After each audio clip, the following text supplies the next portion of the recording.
Start. Okay, for those listening to the recording, I just mentioned that Michelle Ryan, who's sitting over here, uh, the Oreo is her favorite food, but she does not. Uh, Among cookies resembling the Oreo, the actual Oreo is somewhere in the middle, I guess. And then the Trader Joe's puts out an Oreo style cookie that's called a JoJo, and that's somewhere below the yeah. But she is researching to find find ideal Oreo. So then after discussing that, we went around the table and what is your Oreo? Your highest food or your highest thing. And mine was Milwaukee Brewers baseball. I'm from Milwaukee. And I love baseball. And I was just, well, you're not supposed to think during Zazen, but I was just thinking that, what I would like. I think ideally my Oreo should be Zazen, because I'm a practitioner and it would make me probably a better teacher if my Oreo was Zazen. Um, but unfortunately the baseball season is just starting, and I think in the fall after the playoffs or after the Brewers are eliminated from the playoffs, uh, then I'm going to switch to Zazen being my Oreo. So that's one thing from breakfast that I can report. The other thing is uh, we were talking about driving around here. Michelle and and Taishin, her husband, just arrived here, a couple of weeks ago, and and I'm here from Milwaukee. I've been here maybe 3 weeks, 4 weeks, something like that. Um, and driving on those curving roads, which you all probably experienced quite recently, uh, can be challenging. And I find that when I'm driving on those roads, I am not as brave as much of the other traffic. They want to come up that hill pretty fast, and so what I have learned is if you find a place to pull over on the side of the road, and if there's somebody right on your tail, um, you can just pull over on the side of the road, and and that's and then they pass you, and if they follow the etiquette of driving on these roads, they'll give you two or three flashes on their hazard lights, to say thank you. And so I think that's somewhat Buddhist. Compassion is what we're about. We in the Mahayana Buddhism, and well, I guess all Buddhists are about compassion. And so it's compassionate to pull over, and it's compassionate to flash your flashers. Uh, and I think another Buddhist quality is I talked about this last week. Is patience, and so to be patient enough so that you're not getting enraged at the slow person in front of you uh, is a virtue, and um, just being watching for the place to pull off and not going off the side of the road is also a patient thing. So those are the things that I can report from breakfast this morning. Actually, the second one is we talked about while washing dishes after breakfast. Anyway, I think I still have time to. I brought a koan to read. Everybody know what a koan is? Like a teaching story from often from the the days of Chan, the days in China, uh, the doings of great teachers and heroes from the Chan and Zen past. Anyway, this one, I'm sort of cheating because this is one that I studied for something called my Shuso. You're the head monk. I was in Iowa at this really nice monastery in Iowa, and so at that monastery, what you do is you study one of these koans um, for several weeks or months, and then you have a ceremony called the Shuso ceremony, and you answer a bunch of questions about about the koan, and it's very formal. You have a big staff, and you thump it when you answer the question. So here's the koan. It's called Nanchuan Circle. Uh, And so we're talking about three guys. Well, here, I'll just read it and then I'll explain a little.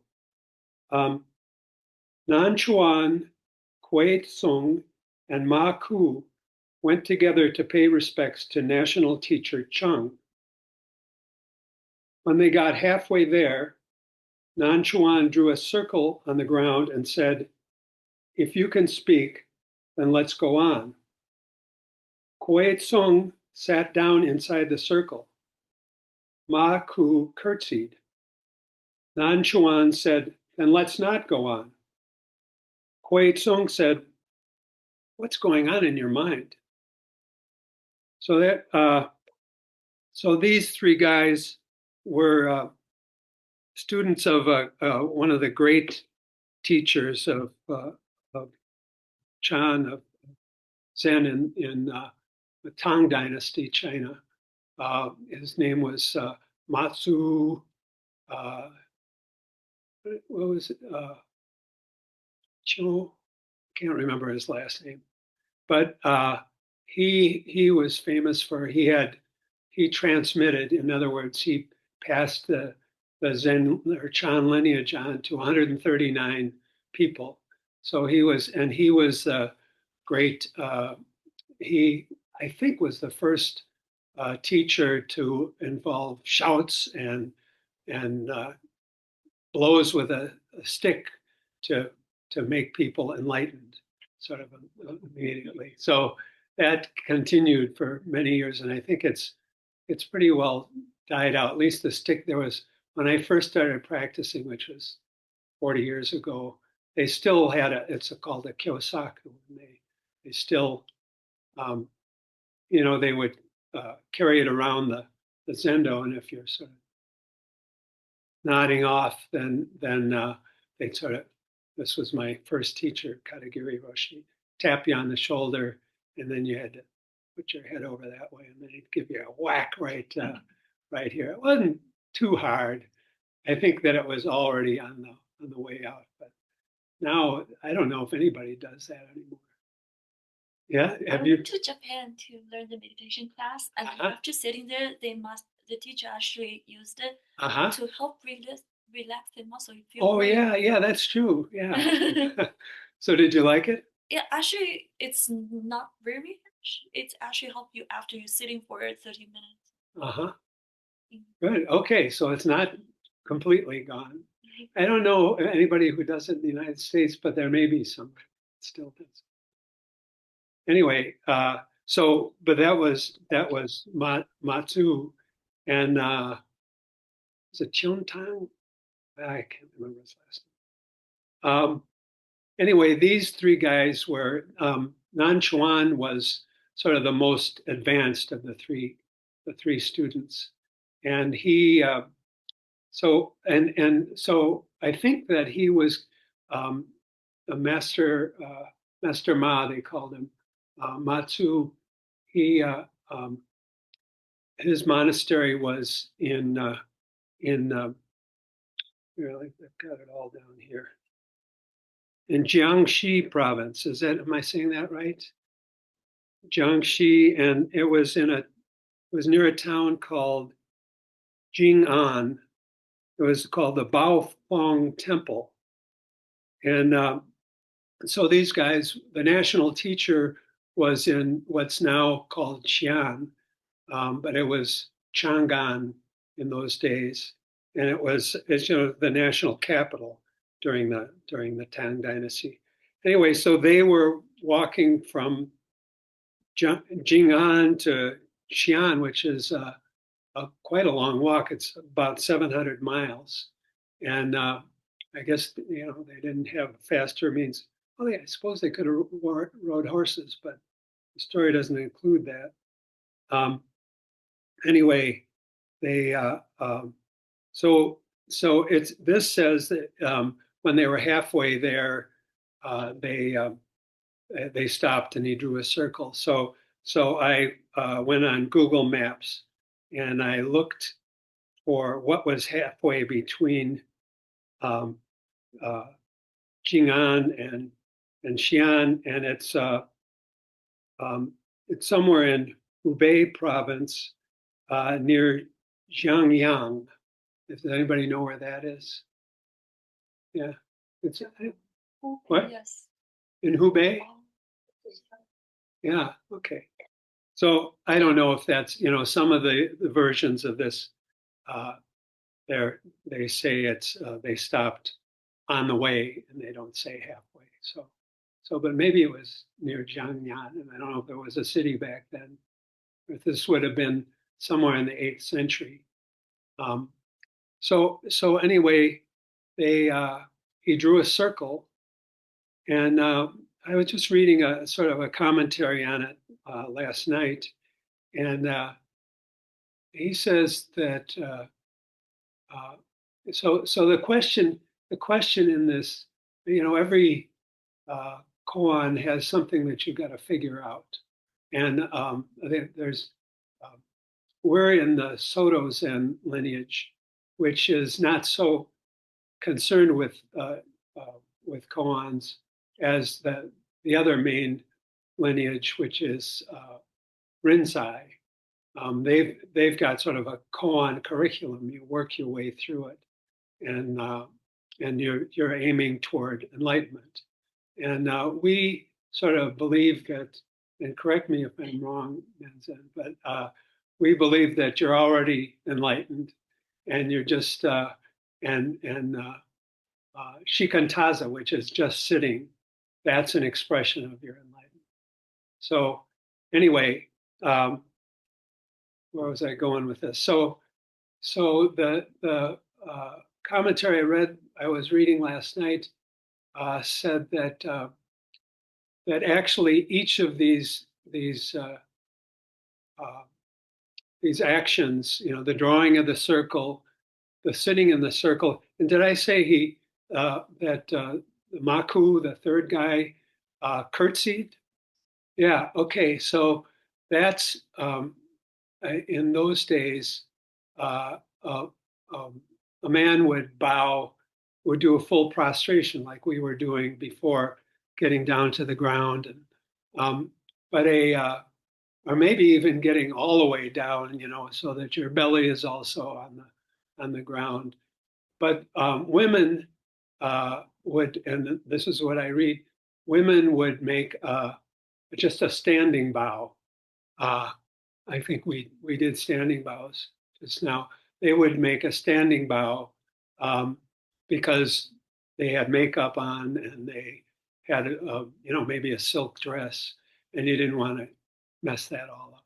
So that's what so that just means he made a standing bow. I had my teacher, who used to be the abbot here, sent me like a new translation of this koan when I was working on it, and the translation, the commentary on the translation said that that was an example of gender fluidity, and I had a very conservative, fairly conservative teacher in this Iowa monastery, and he was not happy about that translation. He said you believe that, then you weren't paying attention at all when we were talking. But it was another interesting take on this. Anyway, so this commentary I saw last night was said that each of these actions was perfect.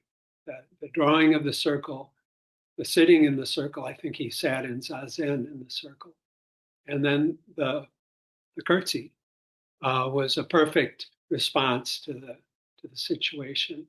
And then, so what did? That's the question of this koan is,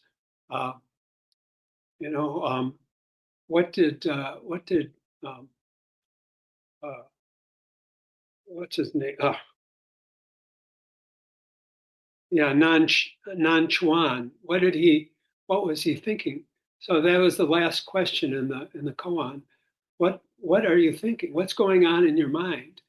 And then sometimes it's translated a little more critical, you know, like, what in the heck are you thinking or something?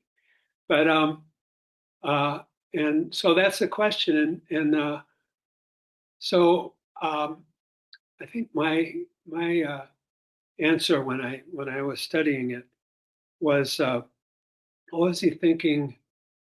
You know, we don't have to go somewhere else to be, you know, in the middle of the truth. A few weeks ago, I did talked about another koan, and the thing that stuck with me is that one of my first teachers said, the truth is shining out from under your own feet, and that is in this one. It seems like, yeah, the truth is shining out from, in this case, under your own seat. You know, if you're sitting in the middle of the circle. So that it seems it's, you know, that's what I think it's about now. Anyway, I don't know what else I have to say to this. If anybody has any questions about Oreos or driving on curvy roads or koans, I am here to answer them if I can. Yes. Yeah. Except for zazen. Yeah, zazen, right.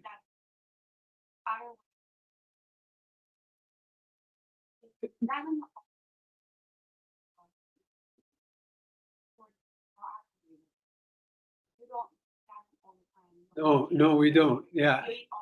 No, your knees would really hurt. Well, the sort of the daily life thing is mindfulness. So if you're aware of where you are, who you're with, you know, just the one. There's a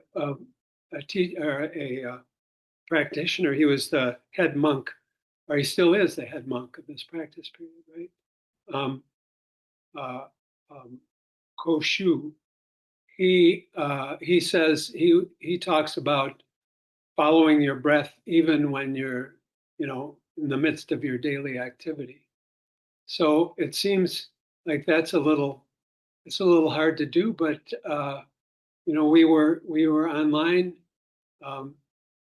and one of our members was doing that, and she was able to follow the talk and follow her breath. So maybe that's one way of doing zazen or something like zazen while you're in your daily life. But also mindfulness is a really is something you can study and do. You know, Google mindfulness, and that's there's a book, The Four Foundations of Mindfulness. That's who wrote that? One of those Western Massachusetts guys, Barry. What is the four foundation? The Four Foundations. Oh my God! Gee, I had to ask that. No, one of them is feelings. I bet Nenzen knows. I'm not sure what the others. Mindfulness of the body. Yeah.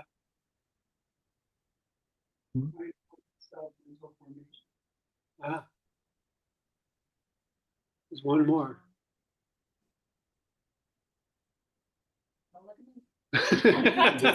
You're an experienced practitioner. Yeah, that's actually written by a guy in a different sort of line of Buddhism, but it's a good. My sister. Wow. So, oh, do you got one? The Four Foundations of Mindfulness, the Satipatthana Sutra. Mindfulness of form or body. Right. Mindfulness of sensation or feelings. Mindfulness of mental states. Mental states. Uh-huh. And mindfulness of mental objects, or you could say of thought itself, of conceptions.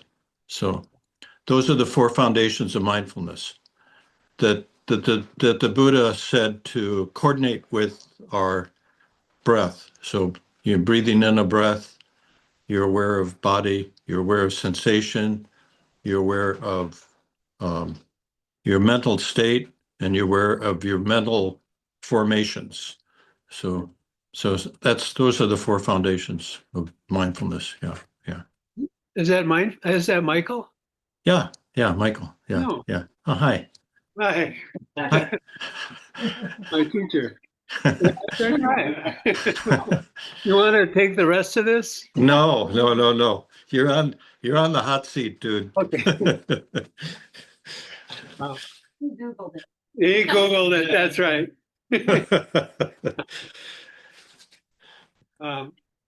Yeah, thank you very much. Anybody else? Anybody else have a question for Mike? I have a question for you, Kinho. Okay. If you were on this walk with the 3 students and someone drew a circle in the ground in front of you, how would you respond? Well, I would actually say something, because neither, both of them made an action, but neither of them uttered a word. And he said, if you can say something, let's go on. I would just say, something like, how about them Brewers? I'd say something just so we had it all covered. Yeah. Oh, I'm sorry. Yeah. Way you're talking about this moment here. Mhm. That's it. Both in the truth is underneath your feet and this expression of now. Yeah. We can't go on unless we're in this, right? Right. First we get in this, and then this, and this, and then we'll get to that. Mm-hmm. And I think it has something to do with this mindfulness question as well. What is the truth of this in each moment of your life? Not just Yeah. Okay. Now let's see if I can repeat this. Oh, you don't know. Well, no. I mean, did everybody hear what Nenzin said? No. Okay. So she said the whole idea of the truth is shining out from under your feet or your seat. It's mindfulness. It's where are you in this moment, and in the next moment, and in the next moment. And so that's in a way that's an answer to your question.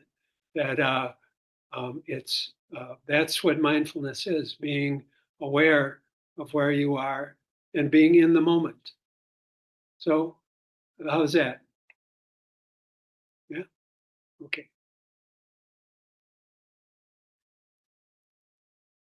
I got one on traffic. Okay. So I'm in it. Yeah. And then I'm like, why am I in this? And then I say, oh, I'm part of it. Yeah. I am the traffic. You're slowing down the guy behind you. Yeah. So my question with the third monk outside the circle doing the curtsy or the standing bow, is that a woman?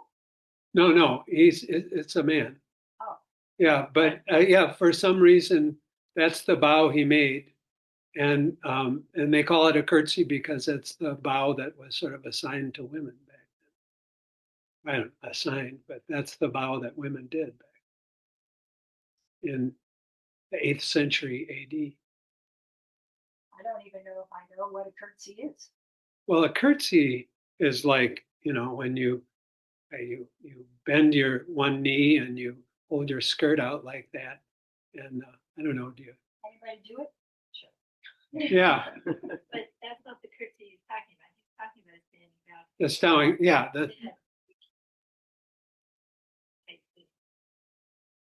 Curtsy, have to do this growing up. Yeah, you tilt your head a little to the side. Thank you. That's a curtsy. Thank you for curtsy.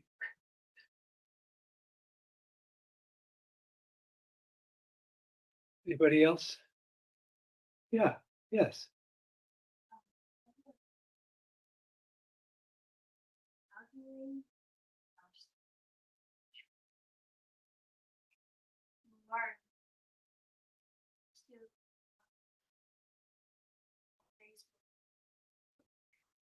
Right. Well, I think the future and the past are part of this moment. But yeah, being in this moment, that's not the focus of this moment. You don't want to get lost in cogitation about the past, reliving the past. But yeah, but we're all sort of products of our past, and we're not at the future yet, but we're oriented toward the future. But the, the main thing is this moment. The main thing in mindfulness. Is that help?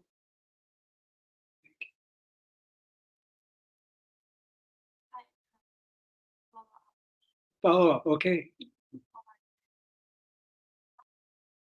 Why?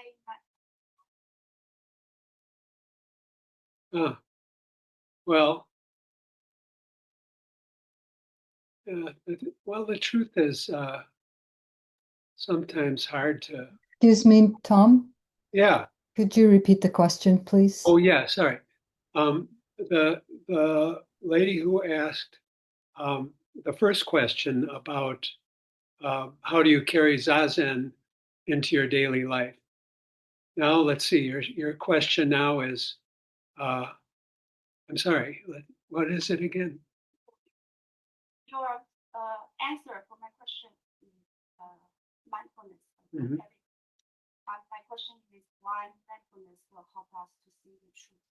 How can mindfulness help us to see the truth? That's her question. Do you, Jackie, do you have an answer? No, I absolutely don't have an answer. Oh, you have an answer? I feel like when you are really at a not stressful state, when you are back to where you are, relaxed, you are way more creative and have a solution for your problem, or you realize what's more important. Like you have to relax. You cannot be stressed out or worried, or you have to be calm. That's you will bring your most wide wisdom will come out naturally when you relax and calm down back to yourself. That's good. Yeah. That's very good. Thank you. Yeah. Wisdom is more likely to come out when you are mindful, when you are. Yeah, that's good. Then when you're relaxed and into the. Did you all hear that? She's sitting right up here. Yeah. So yeah, wisdom's a good thing, and you should allow it to. You should be able to reach it, and it's if you're in a mindful state, if you're sort of almost a meditative state in your daily life, you're more likely to do something that's wise. I think that's very good. 对，philosophy behind it is already know the truth. You just all the attachment or the other stuff land in your eyes, so you have to remind. Yeah. So that's philosophy. Yeah. Well, the truth is, hard to fathom sometimes. I used to be a journalist, and a lot of, you're interviewing all these people, and not all of them are truthful. And the truth is yeah, it's something that what was I saying the other day?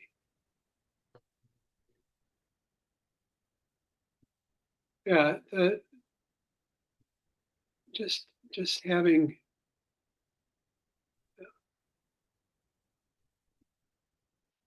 being,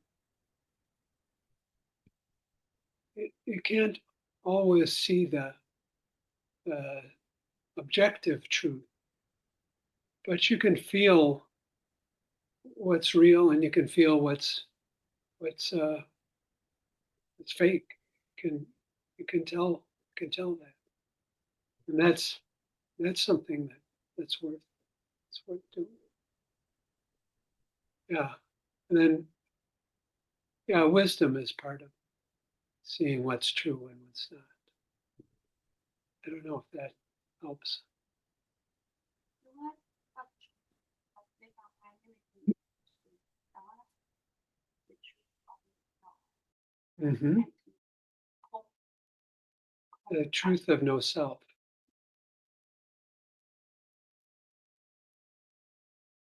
What is it? Emptiness. The truth of emptiness and the truth of no self.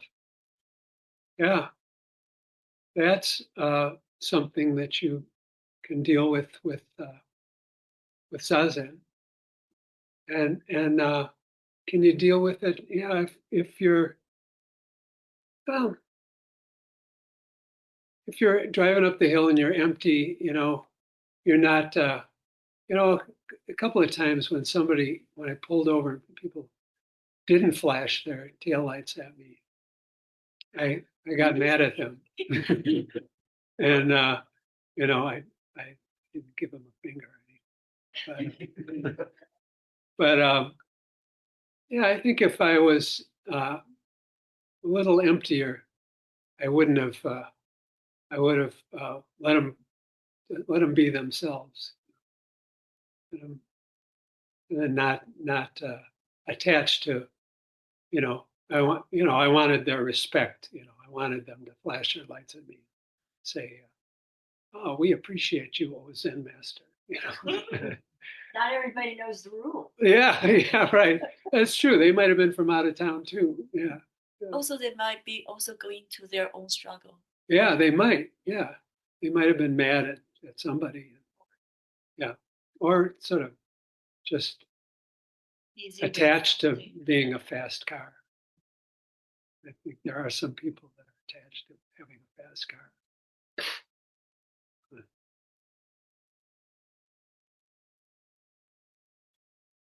Yeah.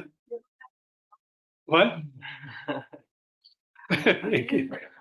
Thank you. Okay. Oh, yes.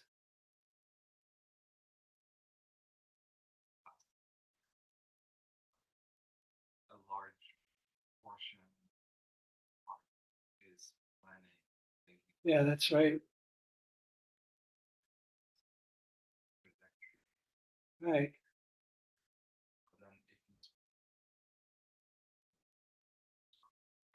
Yeah. Yeah.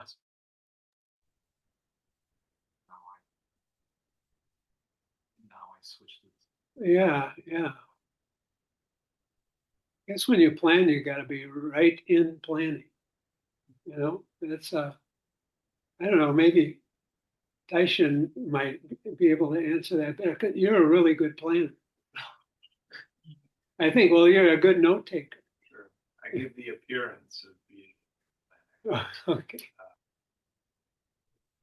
What comes up are maybe two things. So the first thing, Kinho just said, we can only take that planning activity at the present. That's right. Be grounded where I am right now. Chance of thinking well about the future. Who knows? Yeah. I have a list full of Oreos. I don't know what to do with it. But the other thing that comes up is to hold whatever planning lightly. Because I don't know how the future is going to turn out. Yeah. And if I'm planning as well as I can, I really don't know. So, okay, this is what I think I'm going to do, but I'm also open to the surprise. Yeah. Yeah, that's sort of emptiness. A little bit of emptiness. Good one.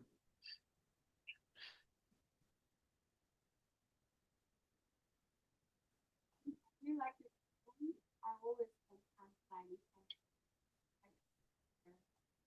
I want a perfect solution for tomorrow. Yeah. But I think all the time, they have Right. Yeah, absolutely. line. Yeah. For them, it's hard for us. Right.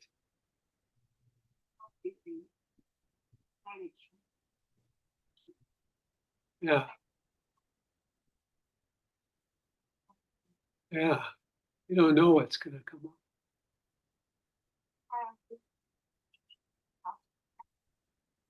Yeah.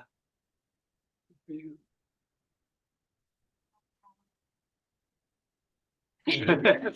I appreciate those questions. Yeah, they're not easy.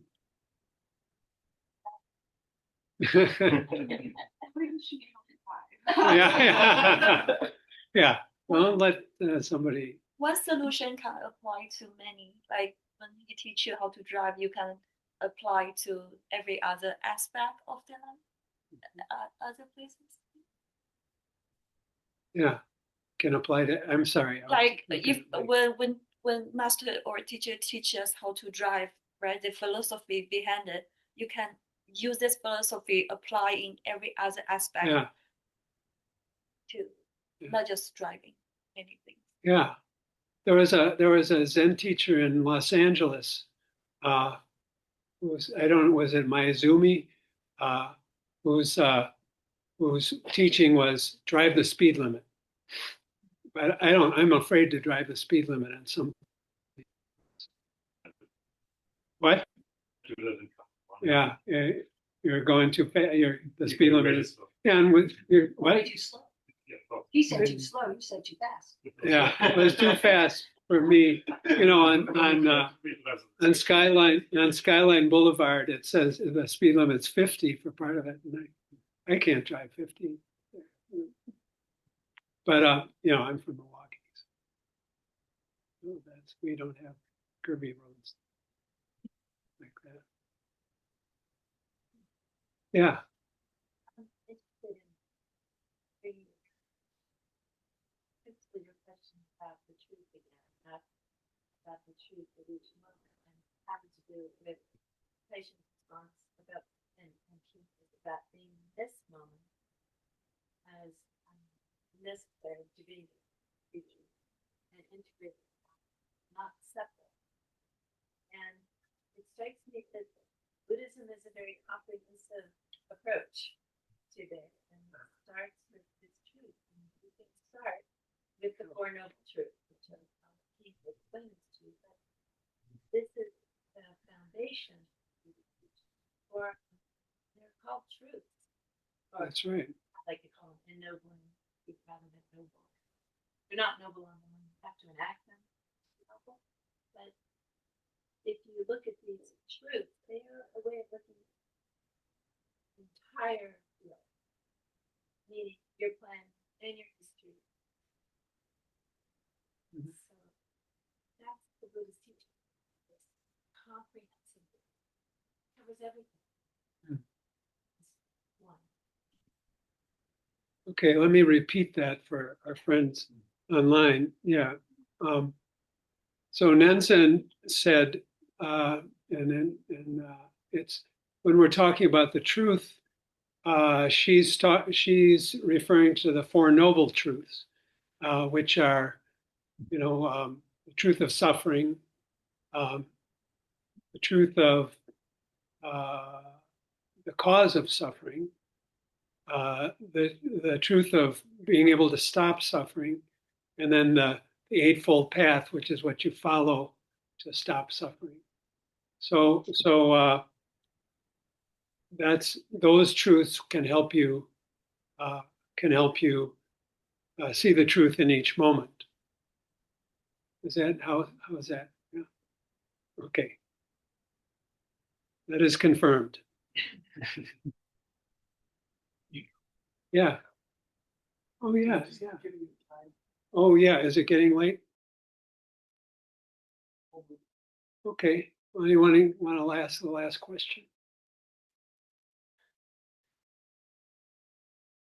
Last question of your life, go for it. Question of this moment. Yes. So is the truth same for all of us, or it can be different? I wouldn't think it was is the same for all of us. It's, well, the Four Noble Truths are the same, but your own truth is something that you can become one with. They say it's shining out from under your feet. Yeah, under your feet, not under everybody's feet. I mean, okay. What is it? One of Yeah. Well, sometimes they say life is suffering, but it's the truth of suffering. You in your life, you're going to experience suffering, and it's comes from craving, desire. If you are too desirous of too extreme. extreme, then you're gonna suffer because you're not gonna get what you want. And then third one, you can stop this. You can stop this suffering. And then the fourth one is here's how you stop it. Follow the eightfold path, which is which maybe I can tell you. It's right view, right thinking, is it? Right speech, right mindfulness is in there. What? Effort, Right effort. Yeah. Right effort is to right concentration, right wisdom. Then, yeah. Okay. So those turn up in a lot of these lists: concentration, wisdom, and then right mindfulness. Yeah, right mindfulness is the eighth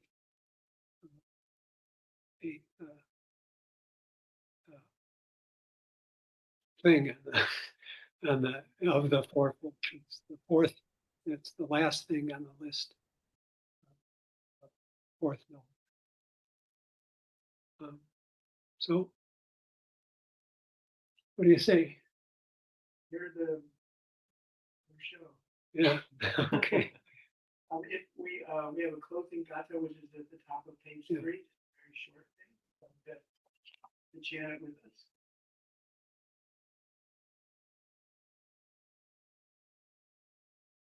May our intentions be prayers and with the true merit of God's way. Beings are numberless. I vow to save them. Delusions are inexhaustible. I vow to end them. My gates are boundless. I vow to enter them. The Buddha's way is unsurpassable. I vow to come.